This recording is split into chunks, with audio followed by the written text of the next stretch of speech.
Well, hello there. Today we're going to read a book called Emma Bean. It's written by Jean Van Leeuwen. And Emma Bean is about a girl named Molly and her pet rabbit, her play rabbit, who is named Emma Bean.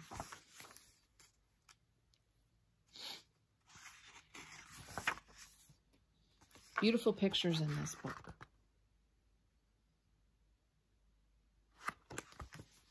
Okay. Once there was a rabbit, and she had a girl. The girl's name was Molly. The rabbit was Emma Bean.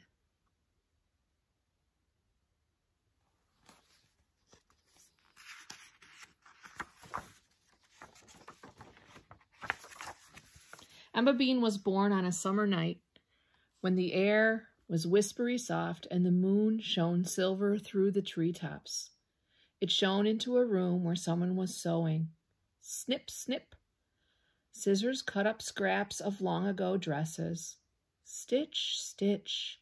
A needle shaped a body, head, arms, and legs. Then came the stuffing, made of rags. Black buttons for eyes. Whiskers that curled up like a smile, and the longest, floppiest ears a rabbit ever had. "There," said a quiet voice. Hands held Emma Bean close, there in the dark, with the moon making lacy patterns on the floor. Creak, creak, they rocked and waited, rocked and waited.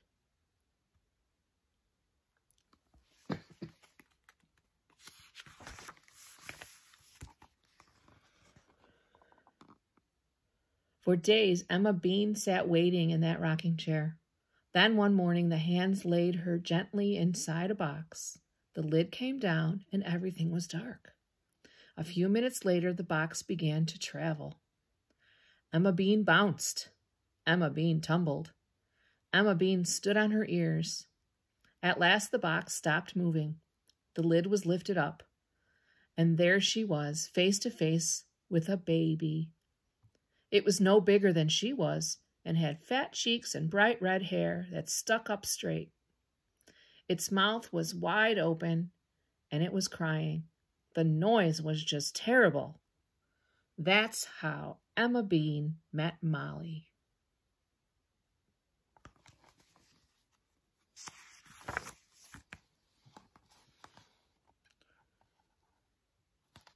It could be said that Emma Bean's early life was hard. She was sat upon and spit up upon and tossed out of Molly's crib onto the cold floor at meal times. Her job was to taste things. Molly didn't like anything orange. Soon Emma Bean's pink nose became an orange nose. But the worst times were when they went to the doctor's office. "First we give your rabbit a shot," said the doctor, "then Molly." So Emma Bean was poked full of holes. On her first birthday, Molly had 5 teeth and a cloud of curly red hair, and she could say "da-da" and "bye-bye." After lunch, she walked from the chair to the coffee table for the first time. After that, wherever Molly went, Emma Bean went too. Molly carried her by the ears. Yes, it was hard having Molly for her girl.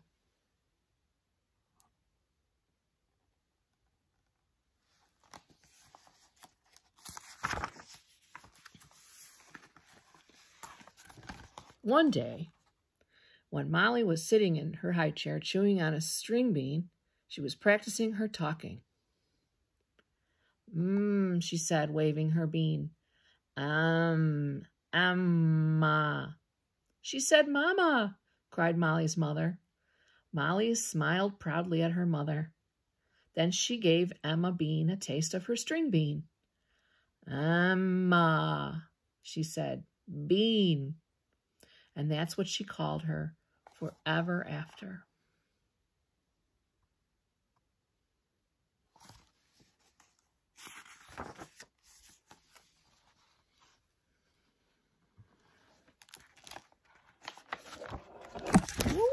lost the camera. Hang on a sec.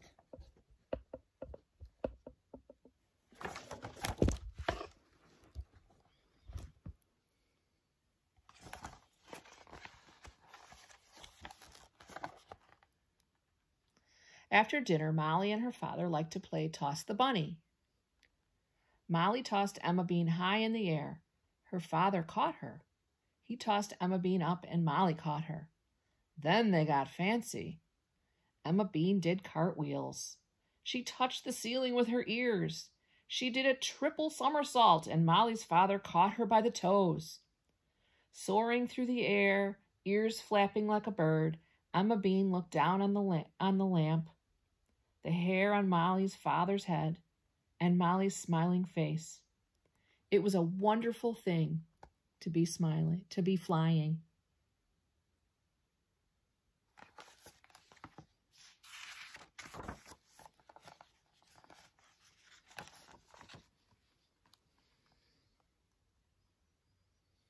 Emma Bean had the most remarkable ears, long and soft and pink and floppy. They were ears to tell stories to tell secrets to. Psst, did you know? Yes, she did. There were ears to sing songs to. Twinkle, twinkle, up in a tree. And when the moon made spooky shadows on Molly's new big girl bed, they were the ears to whisper into. What's that? Then Molly and Emma Bean burrowed under the blankets where nothing could find them. There they stayed, all cozy and warm, until Molly fell asleep. One of Emma Bean's ears flopped over her cheek.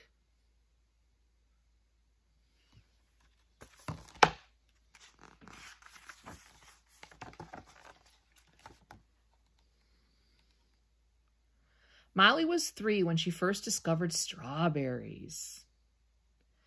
Oh, they were fat and sweet and full of juice, just like the summer day.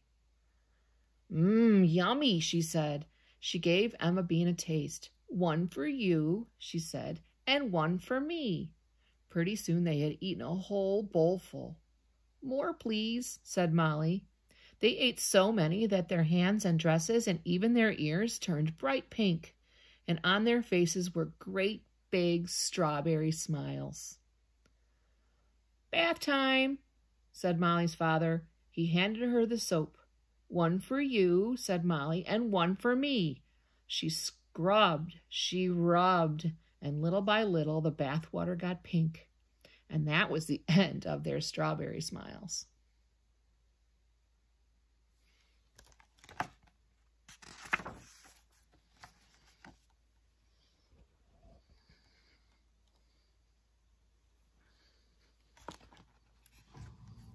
One day, Molly's mother took her to the zoo.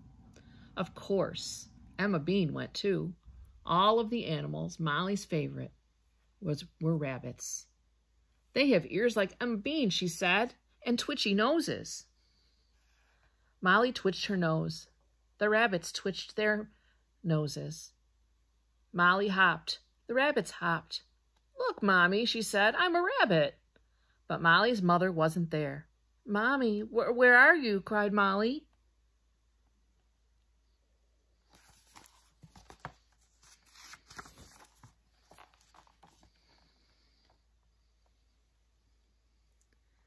Tears fell on Emma Bean's head. She was squeezed so tight, her stuffing almost popped.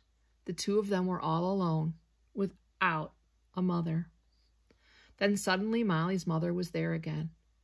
We thought we lost you, said Molly. Me too, said her mother. They held each other very tight. Look, said Molly, twitching her nose. I'm a rabbit. I can do that, said her mother. So they all twitched noses and hopped with the rabbits at the zoo.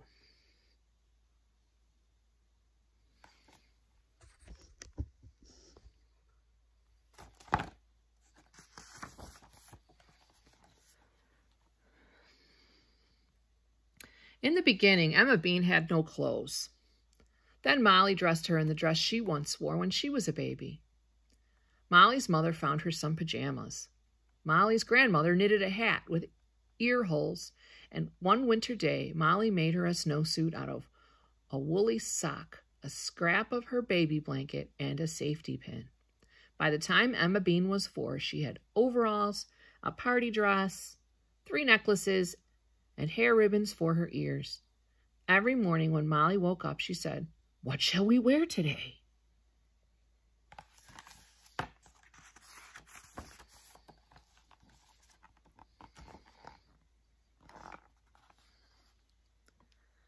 Leaves were floating down from the sky one day.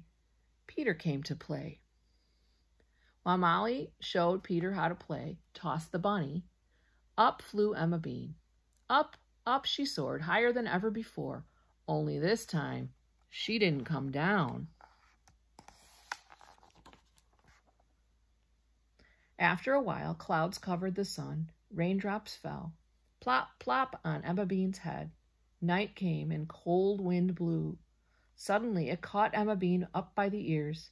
Up she sailed, somersaulting through the dark sky. Then down to the earth she crashed. Molly and her father found her there. In a moment, Emma Bean was cradled in Molly's arms, and Molly was whispering, "I'm sorry." Emma Bean had a broken arm, a torn ear, and several missing whiskers.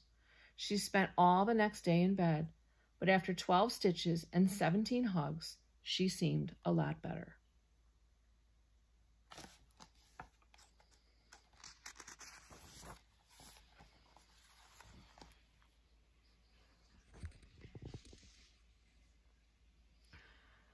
Wherever Molly went, Emma Bean went too, most of the time. But there was one day Molly got her new bike, and the day she went to Peter's house to play, and the time Aunt Rose brought her the doll who could do everything, even hiccup. Then Emma Bean sat on Molly's bed and waited. She never moved, and she never complained. Emma Bean was good at waiting. Besides, she needed a rest. At night, Molly always came back. "Psst," she whispered into Emma Bean's long, soft ears. And then, and then, and then. And Molly told Emma Bean everything about her day.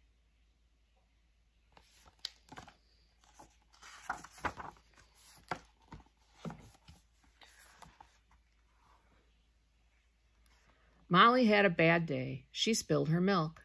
She wrote on the wall. She slammed the door. And she wouldn't say she was sorry. Molly's mother sent her to her room. "Mommy doesn't love me," she told Emma Bean. "We will run away and never come back." She packed her pillow and pajamas and crayons and motorcycle. "Goodbye forever," said Molly, and she closed the door. The night was big and black. Snowflakes swirled in the wind and landed icy wet on their noses. "Uh-oh," said Molly. "I forgot my boots."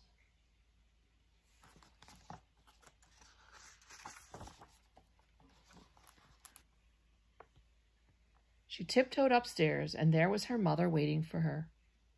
"I'm sorry I scolded you," she said. "I'm sorry about the milk," said Molly, "and the wall." The 3 of them had hot chocolate. Molly's mother helped her unpack. Then she tucked Molly and Emma Bean into bed. Outside, the wind howled and the snow fell. But in Molly's bed, Molly and Emma Bean were snugly warm.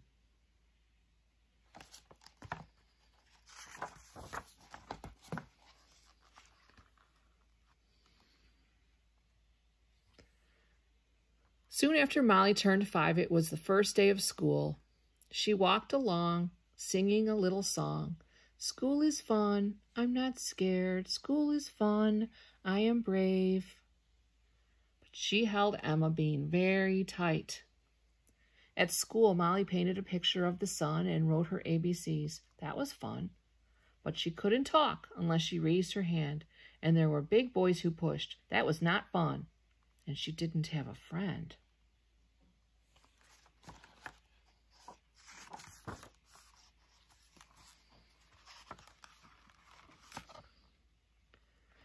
In the play kitchen, Molly made a birthday cake with 5 candles. "Can we have a bite?" asked someone. That was how Molly met Sarah Louise, and Emma Bean met a bear named Gloria. They went outside to the playground. They all had fast rides on the long, shiny slide. Then Molly and Sarah Louise climbed high in the jungle gym. Emma Bean and Gloria sat under a tree and watched. On the way home, Molly skipped. "School is fun," she sang. "I was brave. School is fun. I have a friend."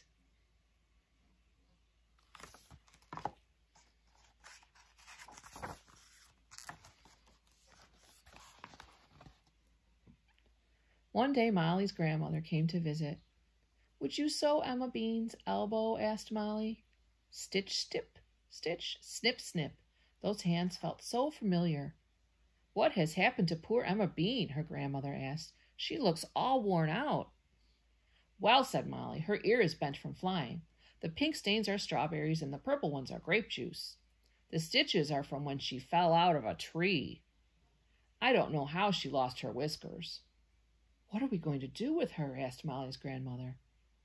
"Nothing," said Molly. "I like her just the way she is, and I'm going to keep her forever." "Forever?" asked her grandmother. "Forever," said Molly.